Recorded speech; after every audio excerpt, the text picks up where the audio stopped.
si on doit rafraîchir notre mémoire, nous avions plus parlé la dernière fois, c'était le samedi je pense, et nous avons parlé de Josué 1,7. Fortifie-toi seulement et aie bon courage en agissant fidèlement selon toute la loi que Moïse, mon serviteur, t'a prescrite, et n'étant détourné ni à droite ni à gauche, afin de réussir dans tout ce que tu entreprendras. Donc il y a dans ces côtés, dans cet élément-là, nous avons pu voir que la foi exigeait une marche droite sans détour, ni à gauche ni à droite. Et le Seigneur nous a rappelé, et dans tout ce qui a été Deutéronome 5, 32 et Deutéronome 12, 32, nous avons vu qu'il a dit, vous ferez avec soin ce que l'Éternel, votre Dieu, vous a ordonné, vous ne vous en détournerez ni à droite ni à gauche. Et à Deutéronome 12, 32, nous avons vu, il nous a dit, vous observerez et vous mettrez en pratique toutes les choses que je vous ordonne, vous n'y ajouterez rien et vous n'en retrancherez rien. Donc, rien ne s'ajoute, rien ne se retranche. Donc, on est toujours dans cet élément.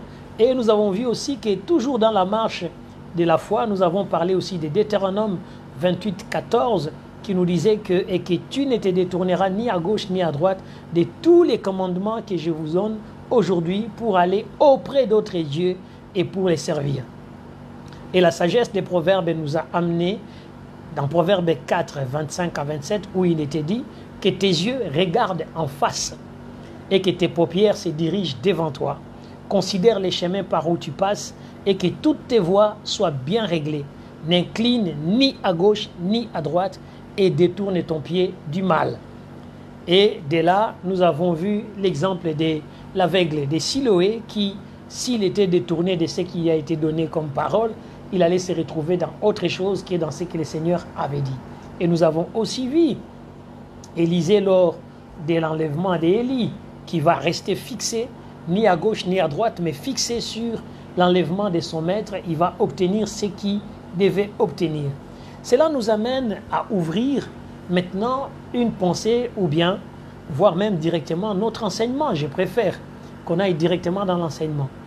L'enseignement, le chapitre que nous allons prendre après avoir terminé l'intercesseur et la foi, et avec tout ce qu'il y a eu comme obstacle de la foi, voyons maintenant voir l'intercession et les dons du Saint-Esprit.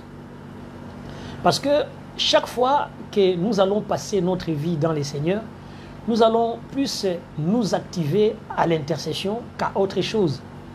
Et nous allons, d'ailleurs nous l'avons remarqué, le Seigneur Jésus-Christ est le premier intercesseur. La Bible dit il est assis à la droite de Dieu le Père où il intercède nuit et jour. Donc on se rend compte que notre Dieu, notre Créateur, a envoyé son Fils, mais le Fils qui est rentré assis sur le trône ne joue rien d'autre comme rôle que d'intercesseur. Donc, si nous sommes ses imitateurs, nous devons aussi l'imiter dans l'intercession. Mais l'intercession, nous le faisons et nous l'avons fait avec beaucoup des éléments qui sont attachés. Notre foi y est attachée. Et les dons spirituels aussi sont attachés. Donc, aujourd'hui et dans les jours à venir, nous allons voir un peu comment agir dans l'intercession avec les dons spirituels ou les dons du Saint-Esprit. Parce que dire les dons spirituels, c'est large. Il faut peut-être dire les dons du Saint-Esprit. Parce que quand on parle de dons spirituels, et il y en a plein, mais quand on parle des dons du Saint-Esprit, il y en a 9. Donc on voit que le Saint-Esprit va nous doter, et en même temps le Seigneur aussi va nous doter, en même temps l'Esprit de Dieu va nous doter. Donc dans la dotation, nous avons la dotation de Dieu, parce que l'Esprit de Dieu, nous avons la dotation du Seigneur Jésus-Christ, et ce sont des ministères, et nous avons la dotation du Saint-Esprit qui sont les dons du Saint-Esprit. Donc allons-y dedans. Les dons spirituels, comme j'ai dit, sont les équipements qui permettent à l'intercesseur d'être efficace. Donc les dons spirituels ou les dons du Saint-Esprit, parce que je préfère parler plus des dons du Saint-Esprit, parce que c'est ce que le Saint-Esprit a amené, ce que le Saint-Esprit a ouvert. Donc ce sont les dons liés au Saint-Esprit. Le Saint-Esprit lui-même n'étant pas un don, mais le Saint-Esprit étant une personne, parce qu'il y a les 3 personnes. Dans les 3 personnes, nous recevons des dons de chaque personne. Nous avons reçu les dons de Dieu, nous avons reçu les dons de Jésus-Christ, et nous avons reçu les dons du Saint-Esprit. Donc les trois personnes agissant dans une seule personnalité unique qui est Dieu Tout-Puissant vont léguer et vont donner des dons qui sont des dotations pour fonctionner avec eux. Donc Dieu donne des dons pour fonctionner avec Dieu. Jésus donne des dons pour fonctionner avec Jésus et le Saint-Esprit donne des dons pour fonctionner avec le Saint-Esprit. Donc ici, nous allons comprendre une chose, que les dons, comme je disais, les dons du Saint-Esprit sont les équipements qui permettent à l'intercesseur d'être efficace, donc charismatiquement dans sa mission. Ces derniers constituent en d'autres termes les différentes manifestations, opérations du Saint-Esprit. Donc il y a d'abord les manifestations et les opérations du Saint-Esprit pour lesquelles l'intercesseur doit désirer ardemment les recevoir ou les manifester. Donc il est très très important que l'intercesseur soit quand même touché, soit quand même revêtu par des manifestations du Saint-Esprit et des opérations du Saint-Esprit. L'exercer, donc c'est quand l'intercesseur va exercer les dons du Saint-Esprit dans l'intercession, l'intercession sera encore plus puissante. Mais l'intercession sans la manifestation des dons du Saint-Esprit peut constituer un danger. Pourquoi? Car c'est la chair qui peut prendre les dessus et permettre à l'ennemi de s'infiltrer. Or, il est écrit, ne donnez pas accès au diable. Quand nous regardons dans les livres des Éphésiens 4, dans les livres des Éphésiens 4, on va y aller, Éphésiens 4, 27, je pense, il est dit, ne donnez point accès au diable. Donc, il y a un problème qui est spécial quand on regarde sur Éphésiens 4, avant que je puisse vous montrer pourquoi est-ce que j'ai dit c'est dangereux. Quand l'intercesseur n'est pas assisté par les dons du Saint-Esprit, alors l'intercession va être totalement conduite par la chair. Parce que ça sera l'intelligence. Or, l'intelligence de l'homme, c'est sa chair, c'est ses pensées. Or, nous avons besoin d'être totalement touchés et conduites par la puissance du Saint-Esprit pour que nous puissions avoir, qu'on ne donne pas accès au diable. Je vais vous expliquer pourquoi. Et ici, quand on est dans ces textes, Paul disait ceci par rapport à la nouvelle vie. Paul disait ceci à partir d'Éphésiens 4, je vais commencer à partir de 17, et ça va nous permettre d'accéder à l'élément où nous voulons voir. Aujourd'hui, peut-être nous allons travailler pendant 1 heure sur ces textes-là de la nouvelle vie. La nouvelle vie, une nouvelle vie qui est vraiment une nouvelle vie qui est importante, et cette nouvelle vie qui, d'ailleurs, nous est vraiment recommandée à exercer et à vivre. Parce que très souvent, nous vivons autre chose que cette nouvelle vie-là. Et quand on est dans les textes, dans notre texte des Éphésiens 4, 17, là où je vais commencer, on voit donc ce que Paul dit. Je vous explique. Je vais entrer par rapport à vous faire comprendre que si nous ne transformons pas notre vie par rapport à l'accès aux dons du Saint-Esprit, nous n'arriverons pas à faire des intercessions vraiment spirituelles. On risque et on a plus de risques de faire des intercessions beaucoup plus charnelles. Pourquoi? Parce qu'il y a une intelligence, il y a une pensée, il y a ce que je ressens qui est plus mis en premier que ce que l'Esprit de Dieu me dit. Paul disait ceci dans Éphésiens 4, 17, il dit « Voici donc ce que j'ai dit et que j'atteste de la part du Seigneur. Ne vous conduisez plus comme les restes des gentils qui suivent la vanité de leur esprit. » Quand on parle de la vanité de leur esprit, on est en train de parler de nos pensées personnelles. On est en train de parler de tout ce qui est nos pensées personnelles et nos désirs personnels. Parce que, ne vous en faites pas, nous avons des envies, nous avons toutes ces choses. Et Paul dit, ne vous conduisez plus comme les restes des gentils qui suivent la vanité de leur esprit. Donc vous allez voir, une personne va dire, le Seigneur m'a dit, et la personne prophétise.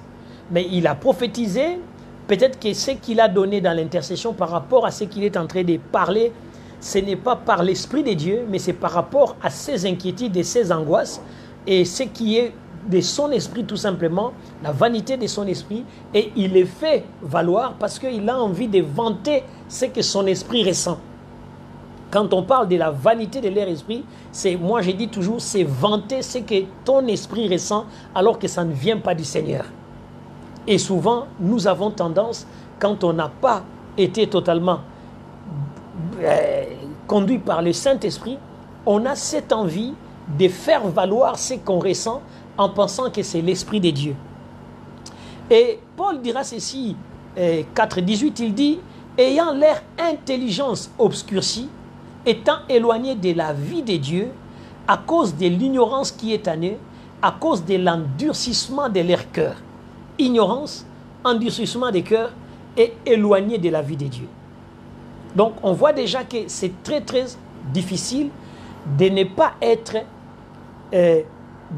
d'entrer dans l'intercession sans pour autant être influencé par ce que nous sommes nous-mêmes. Parce que quand nous entrons dans l'intercession de manière brute, on peut parler par esprit et on peut parler par intelligence. Or, par l'intelligence, souvent, on puise ce que nous avons à l'intérieur de nous-mêmes.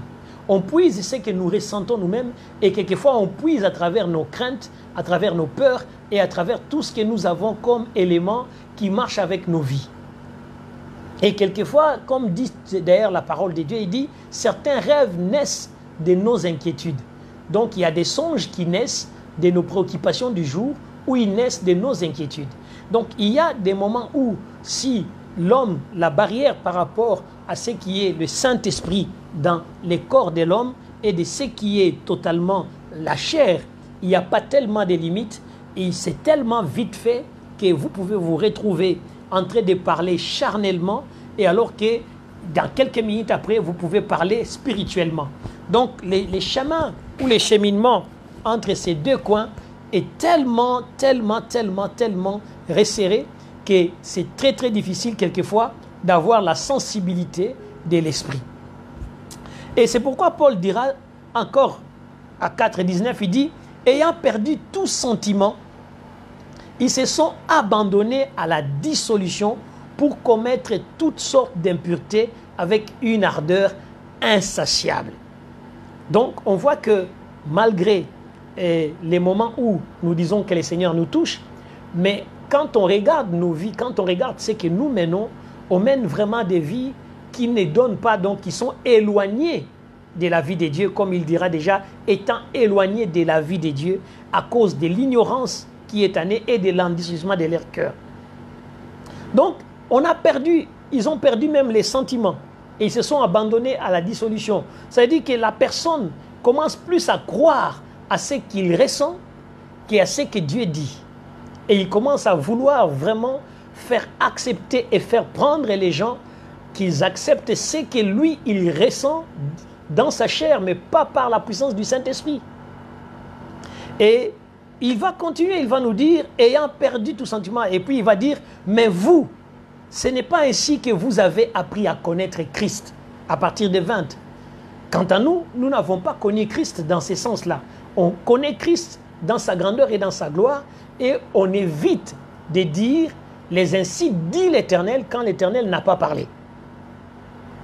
Et on évite d'intercéder ou de faire des intercessions en fonction de ce qui nous monte dans les cœurs. Et bon, je vais donner un exemple simple. Vous avez un problème avec un frère et pendant que vous êtes dans l'intercession, et ces problèmes montent dans votre cœur. Et quand ça monte dans votre cœur, vous allez réagir, vous allez demander des prières, vous allez même crier de manière sans être touché par l'esprit, mais vous allez crier de manière charnelle par rapport à ce que la personne vous a fait ou par rapport à ce que vous avez enduré de la personne. Donc la limite est tellement, comme je dis toujours, c'est vraiment, la corde de cette file-là est vraiment tellement mince qu'elle peut se rompre à tout moment. Vous pouvez passer de la chair à l'esprit, de l'esprit à la chair, et c'est là rapidement, et c'est là sans même que vous vous rendez compte que vous êtes passé de la chair à l'esprit, parce que tout travaille à l'intérieur de vous, et de l'intérieur de vous, vous devez avoir l'habitude vraiment de distinguer ce qui vient de l'esprit et ce qui vient de vous par rapport à votre vie et par rapport à ce qui est votre quotidien. Paul continue, il dit, au moins, si vous l'avez écouté, et si selon la vérité qui est en Jésus, vous avez été instruit en lui, alors qu'est-ce qui se passerait alors? À vous dépouiller pour ce qui est votre conduite précédente du vieil homme qui se corrompt par des convoitises trompeuses. Donc, tant que le vieil homme qui est à l'intérieur de nous n'est pas mort, il va surgir de temps en temps, et quand il surgit, il va amener beaucoup de dégâts dans tout ce que nous voulons faire. Gardez bien dans la tête, bien-aimés dans le Seigneur, la séparation de l'esprit à la chair est tellement mince qu'à tout moment, une personne peut commencer à parler de la chair et alors qu'il avait commencé à parler par l'esprit.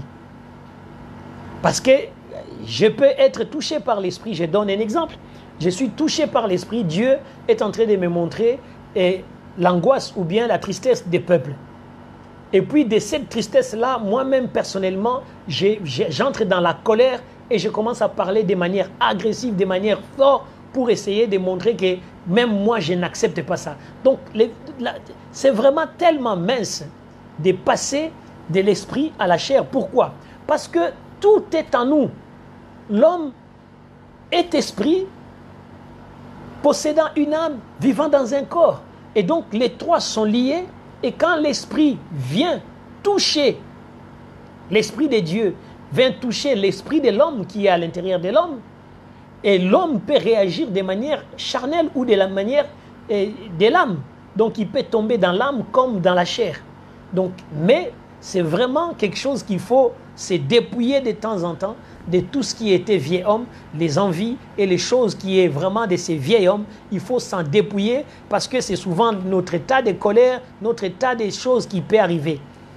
Et c'est pourquoi Paul continue, il dit, en vous renouveler par l'esprit dans votre entendement et à vous revêtir du nouvel homme créé à l'image de Dieu dans la justice et la sainteté et la vérité. Il dit, c'est pourquoi, ayant dépouillé les mensonges, donc la première des choses qu'il faut enlever, c'est les mensonges, c'est dépouiller des mensonges. Ayant dépouillé les mensonges, que chacun parle selon la vérité à son prochain, car nous sommes membres les uns des autres. Donc vous voyez qu'ici, il ne dit pas que chacun parle sous l'onction du Saint-Esprit ou sous la puissance des dons spirituels à son frère. Il dit que chacun parle selon la vérité. Donc, quand nous devons converser, nous ne devons pas converser seulement par rapport à la puissance ou par rapport à que je suis là. Bien aimé, frère, le Saint-Esprit me dit. Non, il y a des choses dont ce n'est pas le Saint-Esprit que je vais te dire la vérité, je te l'ai dit. J'ai dit la vérité parce que c'est une vérité que je ressens, c'est une vérité qui est en moi, c'est une vérité que je vais partager avec toi. Et cette vérité ne nécessite pas que j'entre en transe, ne nécessite pas que je puisse faire semblant de prendre l'onction de quoi que ce soit. Cette vérité nécessite que nous puissions parler de manière claire et nette. Et souvent, c'est ce que nous ne voulons pas. C'est pourquoi Paul, dans 25, il dit, c'est pourquoi ayant dépouillé les mensonges.